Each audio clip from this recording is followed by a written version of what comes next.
הדברים שאמר ראש המוסד אתמול אינם ספירת הרגעה, הם תמרור אזהרה.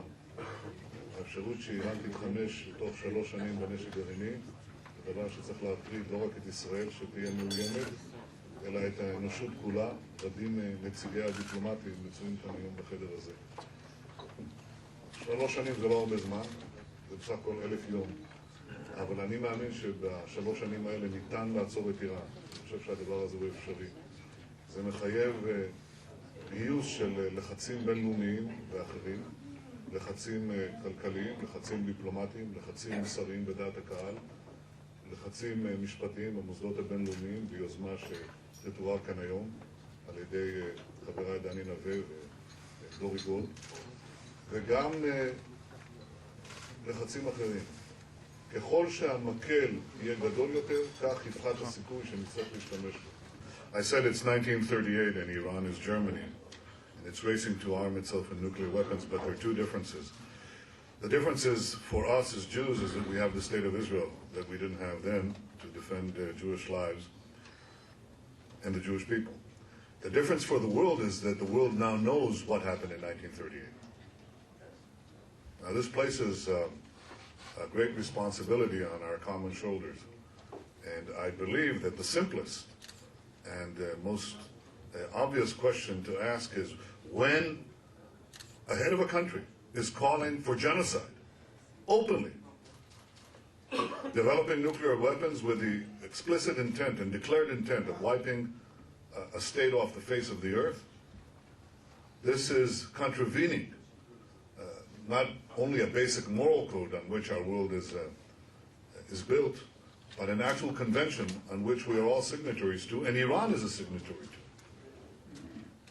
And this means that the simplest and most immediate action, along many others, is to hold him to task. In fact, it's to indict him. It's to bring him to the Security Council, and then to other organs of international justice. This is required. This by no means exhausts the lists of things that have to be done. It just opens it up. We have to apply massive pressure now. But I want to have, in the interest of full disclosure, I want to tell you that yes, my own country is threatened. So is yours. Ahmadinejad is the problem of the Jews the way Hitler was a problem of the Jews. Yeah. Hitler was a problem of the Jews, but Hitler was also a problem of the Poles. Hitler was a problem of the Americans, of the Brits. Hitler was a problem of the Arabs, of everyone. Hitler was a problem of the Germans. Hitler was a danger to the entire world. This is what we face today. Iran is a danger to the entire world because it embraces a mad fantasy of a 1,000-year Islamic Reich backed by nuclear weapons that will be used.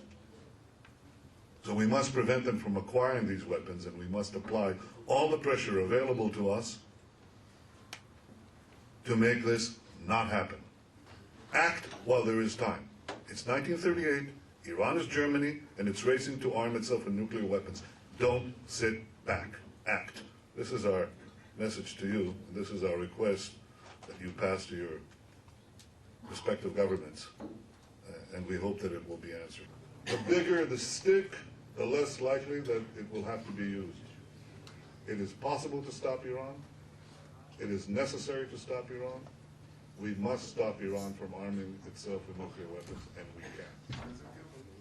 I still remember the stories of my father, of his relatives, and the way they laughed at him and his family for that decision to leave Bratislava. Are you going to the desert, to the land of Israel? Why are you leaving? You cannot take this guy Hitler seriously. You cannot take his allies like Tiso seriously. He is extreme. He would be stopped. Nothing would happen. We know the results, unfortunately. And more than 60 years afterwards, although it's not the Nazi regime in Berlin, it's the Islamic fundamentalist in Tehran, but the rhetoric is the same. Clearly, the Iranian elites are not thinking about Israel self-destructing because of internal contradictions. They're not thinking of changing just the political parties in this country. And that, I think, was made clear in October of 2005, when they painted the sides of Shahab-3 missiles on a parade in Tehran with the slogan, quote, "Israel should be wiped off the map." Therefore, they made the link between the statements of wiping Israel out, destroying Israel, Israel being eliminated, and their own capabilities, military capabilities, which they were developing.